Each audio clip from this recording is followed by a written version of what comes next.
Well, the best part of being an independent is watching civil wars erupt between both parties. There was plenty of action on the battlefield in 2013. We're going to bring in some reinforcements to discuss that with us next.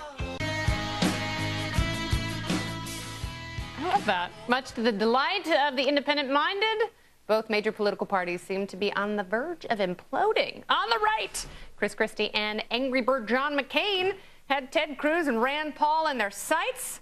On the left, liberal loons like Elizabeth Warren seem delighted to knock Queen Hillary off her perch. Let's take it to our panel of partisans. Welcome Lefty Lefterson, Mark Hanna. He's the Democrat who worked for the Kerry and Obama campaigns.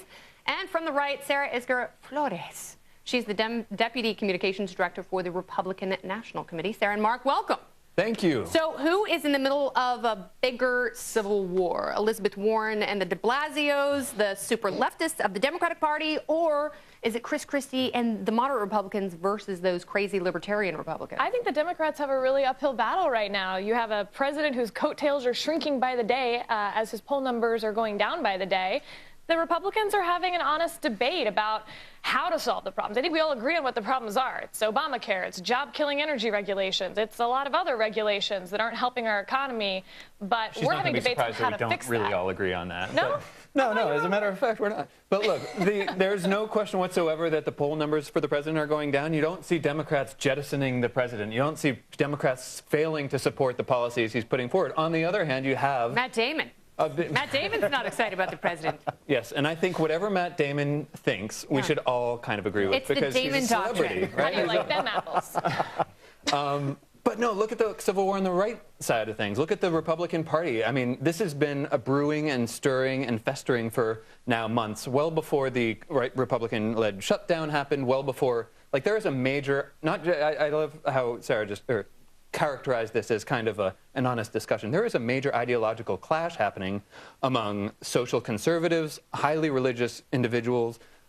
You got your Wall Street types, you got your financiers, you got your investment bankers, and then you have the libertarians. The lambs of Christianity. And then you have the libertarians. You have the Rand Paul wing. I don't think there's a big social debate happening right now. There is in the national, and it's happening in conservative magazines. I think Democrats would like to. Rand Paul and Chris Christie, the difference between them is not social conservatism. It's actually cutting the size and scope of government and how you approach it, and you're kind of... Right. That's not a small matter. No, it's a huge matter, and okay. I totally agree with you with that. What I'm interested in is, isn't that a sign of health? Like, there's an actual ideological dispute, a philosophical dispute, that is totally unresolved, and it's fascinating to watch from the sidelines and to egg on, but isn't it kind of a sign of unhealth that isn't happening in the Democratic Party? Look, I think that it's absolutely wonderful that there's this debate happening as part of our discourse, these battle of ideas, this marketplace of ideas that's happening within the Republican Party.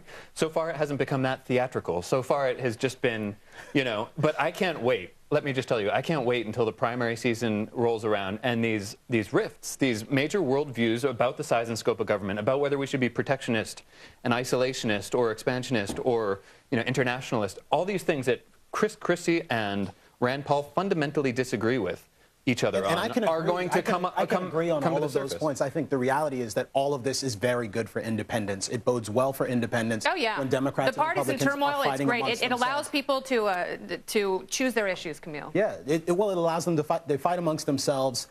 They highlight the differences amongst themselves, and almost always bring to the surface things like foreign policy, things like the various moral crusades that certain conservatives are on. But let's remember the Christie-Paul dust-up was about foreign policy most recently. Right. So that's something that's going to continue. That's three-quarters of the job description of the President of the United States. I mean, I would challenge any of the Republicans and the reality on this is panel. that there isn't much difference between your guy and the last guy on foreign policy. Right. Except for his enthusiasm for drone strikes. Oh, come on now. That is a fact. The last guy being George W. Bush. Again, that is a fact. He voted. He scaled back the war. He responsibly withdrew from Iraq. It was later than the Bush. All right, you guys, I'm going to have to separate you two like a pack of mating dogs. But don't worry, panel, you will rejoin us, and we look forward to it because we're going to be talking about, not e-cigarettes. Also, we've got Andy Levy. He's going to join us in just a bit. That's later. And we're going to shake up the snow globe on Syria next. Stay with us.